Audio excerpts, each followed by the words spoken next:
Masih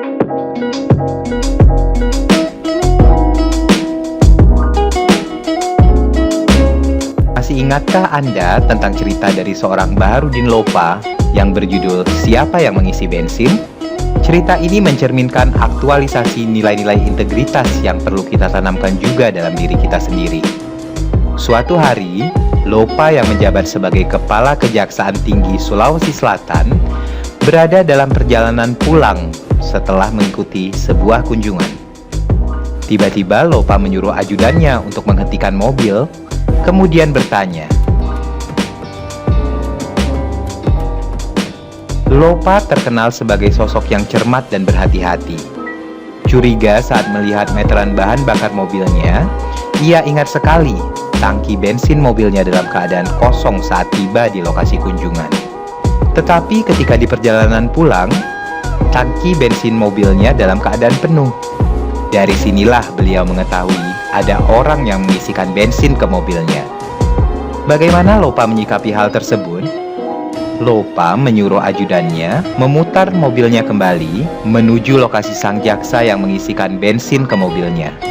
Setibanya di sana, Lopa meminta sang jaksa untuk menyedot kembali bensin sesuai dengan jumlah yang diisikannya. Tahukah Anda apa yang dikatakan oleh Lopa setelah itu kepada sang jaksa?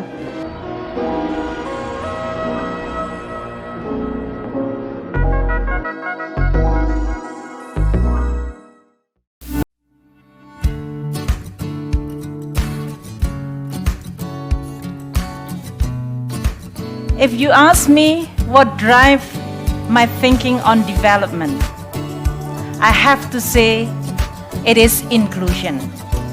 Cuplikan tadi adalah salah satu kiprah Sri Mulyani saat menjabat sebagai Direktur Pelaksana Bank Dunia. Pada Juli 2016, Presiden Jokowi memanggilnya ke Indonesia untuk kembali memimpin Kementerian Keuangan.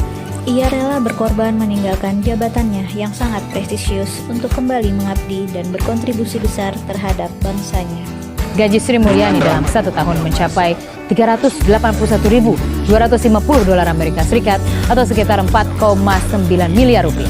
Jika dirata-ratakan dalam 1 bulan, Sri Mulyani mengantongi gaji 413 juta rupiah. Sedangkan gaji sebagai Menteri Keuangan hanya berkisar sebesar 18 juta rupiah per bulan. Saat bekerja di Amerika, ia tak sungkan mengenakan batik di setiap kegiatannya.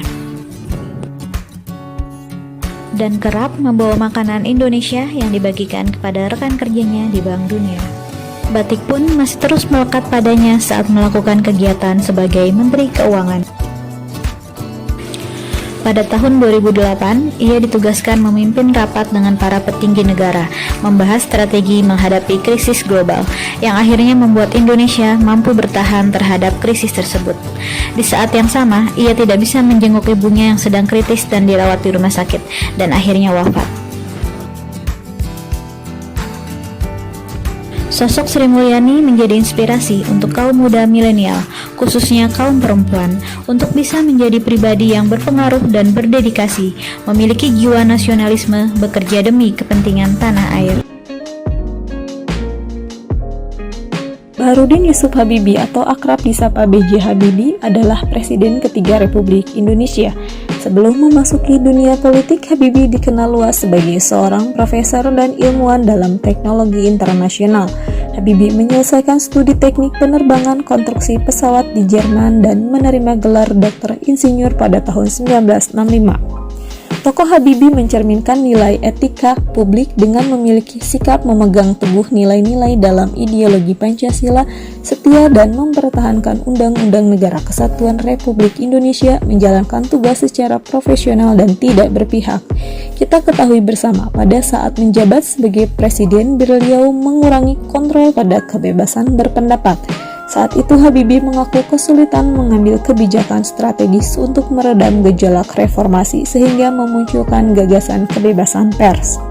Kita juga ketahui bersama beliau memiliki nilai membuat keputusan berdasarkan prinsip keahlian, karena pada masa beliau menjabat sebagai Menristek, beliau memiliki gagasan menjadikan Indonesia negara industri dengan penguasaan ilmu pengetahuan dan teknologi.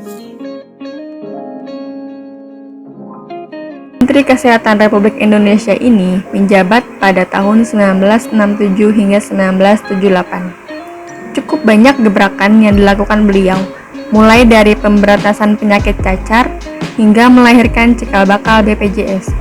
Ia mempelajari juga sistem kesejahteraan di bidang kesehatan, yang kemudian dikembangkannya saat menjabat Menteri Kesehatan beberapa tahun kemudian.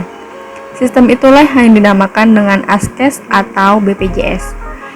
Di bidang sanitasi, ia mewariskan program Sami Jaga, yaitu sanitasi, air minum, dan jamban keluarga. Program ini diterapkannya di seluruh Indonesia, bersama dengan pembangunan sarana kesehatan seperti puskesmas dan seluruh tenaganya.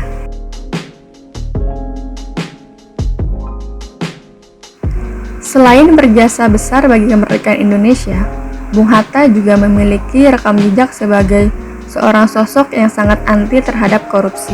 Salah satu kisahnya ada pada 1970, ketika Bung Hatta dan rombongan mengunjungi Tanah Merah, Irian Jaya, tempat ia sempat dibuang oleh kolonial Belanda.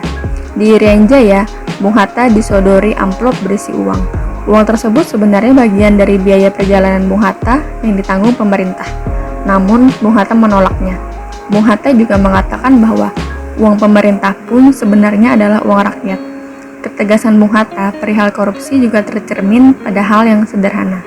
Pada suatu ketika, Hatta menegur sekretarisnya karena menggunakan 3 lembar kertas kantor Sekretariat Wakil Presiden untuk mengirim surat pribadi.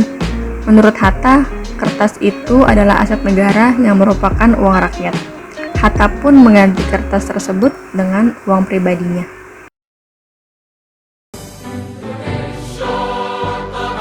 Integritas pegawai ASN diukur dari kejujuran, kepatuhan terhadap peraturan perundang-undangan, Menjunjung tinggi nilai-nilai Pancasila dan nasionalisme. Jadilah pelayan publik yang beretika dan profesional. Mari kita berkomitmen untuk menjaga kualitas pelayanan menjadi lebih baik. Indonesia bebas korupsi.